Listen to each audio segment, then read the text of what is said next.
ನೆನಪು ಮಾಡ್ಕೊಂಡಾಗ 20 ಜನರಲ್ಲೇ ಒಂದು 10ರಿಂದ 15 ಜನರಿಗೆಲ್ಲ ಹೊಸಬರಿಗೆ ಕೊಡಬೇಕು ಅನ್ನೋಂಥ ಪ್ಲ್ಯಾನ್ ಮಾಡ್ಕೊಂಡಿದ್ದಾರೆ. ಭಾಳಷ್ಟು ಹಳಬರು ಭಾಳಷ್ಟು ಒಳ್ಳೆಯ ಆಡಳಿತ ಪ್ರಾಮಾಣಿಕ ನೀಡಿದಂಥವ್ರಿಗೆ ಮೋಸ್ಟ್ಲಿ ಸಿಗ್ಬೋದು ಈ ಒಂದು ಮಂತ್ರಿಗಿರಿ.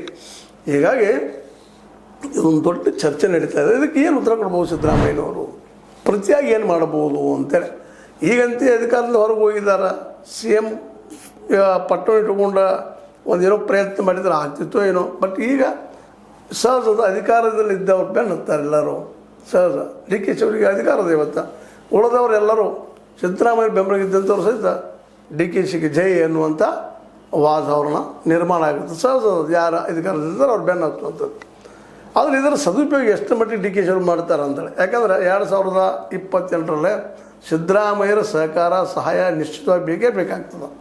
ಯಾಕಂದ್ರೆ ಅಹಿಂದ ಮೂಮೆಂಟ್ ಮಾಡ್ಕೊಂಬಂದಂಥವ್ರು, ಹಿಂದುಳಿದ ಪರ ಬ್ಯಾಟ್ ಬೀಸಿದವರು, ಅವ್ರದ್ದೇ ಅಂತ ಒಂದು ಮತ ಬ್ಯಾಂಕ್ ಅದ. ಅವರು ಮುಂಬರುವ ದಿನಗಳಲ್ಲೇ ಒಂದು ವೇಳೆ ಸಿದ್ದರಾಮಯ್ಯನವರು ಪೂರ್ಣ ಪ್ರಮಾಣದ ಹಿಂದಿನ ಒಂದು ಸಹಕಾರ ಕೊಡದೆ ಹೋದ್ರೆ 2028ರಲ್ಲಿ ಗೆಲ್ಲಬಲ್ಲರ, ಸಿದ್ದರಾಮಯ್ಯರಿಲ್ಲದ ಗೆಲ್ಲಬಲ್ಲರ ಅನ್ನುವಂಥ ಒಂದು ದೊಡ್ಡ ಪ್ರಶ್ನೆ ಇಲ್ಲದ. ಯಾಕಪ್ಪ ಅಂದ್ರೆ ಸಹಜದ 2028ಕ್ಕೆ ನಾನ್ಯಾಗ ಪಾಲಿ ಕೆಲಸ ಮಾಡಲಿ ಅನ್ನುವಂಗೆ ಅವ್ರ ಮಗನಿಗೇನೋ ಕೊಟ್ಟಿದ್ದಾರೆ ಇಲ್ಲಂತಲ್ಲ.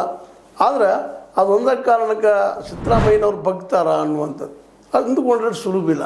ಅವರಂತೆ ನಿಶ್ಚಿತವಾಗಿಯೂ ಈ ಒಂದು ನಮ್ಮಲ್ಲಿ ಹೇಳ್ತಾರೆ ಕಡ್ಡಿ ಆಡಿಸೋದು ಅಂತೇಳಿ, ಅದನ್ನು ಆಡ್ಸೋರು ಆಡಿಸೋರು ತಮ್ಮ ಬೇಕಂತ ತಳ್ಳಿಕ್ಕೆ ಪ್ರಯತ್ನ ಮಾಡೋರು. ಅದು ಆಗಲೇ ಹೋದ್ರೆ ಅದರಲ್ಲೂ ಮಹದೇವಪ್ಪನವರಾಗಿರ್ಬೋದು, ರಾಯರೆಡ್ಡಿಯವರಾಗಿರ್ಬೋದು, BR ಪಾಟೀಲ್ ಆಗಿರ್ಬೋದು, ಇನ್ನೂ